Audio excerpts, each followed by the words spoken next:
अवैध बालू फैक्ट्री से बालू की तस्करी जारी।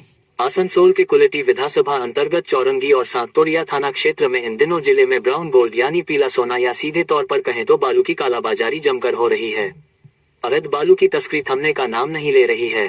बालू माफिया बेखौफ होकर रात से सुबह तक और सुबह से रात तक बालू का खनन और परिवहन कर रहे हैं।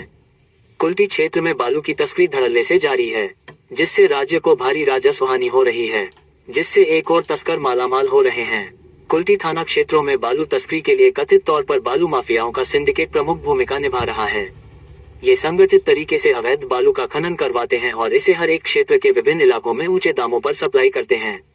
रोजाना सैकड़ों की संख्या में 12 चक्का वाहन और ट्रैक्टर दामोदर नदी से बालू निकाल कर ले जाते हैं और इसे एक फैक्ट्री में स्टॉक कर और बड़ी बड़ी मशीनों के मदद से बालू को छाना जाता है और इसे बोरों में भरकर और फिर बड़ी वाहन में लदकर दूसरे जिले में पहुंचा दिया जाता है। ये गतिविधि मुख्य रूप से दिन से रात तक होती है, जब बालू की ढुलाई और लोडिंग का काम जोरों पर रहता है। अवैध बालू मुख्य रूप से कुल्टी के विभिन्न क्षेत्रों के निर्माण कार्यों में इस्तेमाल के लिए भेजा जाता है।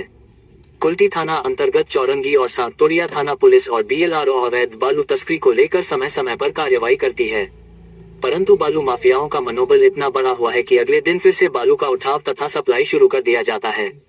इस अवैध धंधे से न केवल राज्य का राजस्व प्रभावित हो रहा है, इसके बाद भी बालू की तस्करी नहीं रुक रही है, बल्कि नदी का पर्यावरणीय संतुलन भी बिगड़ रहा है।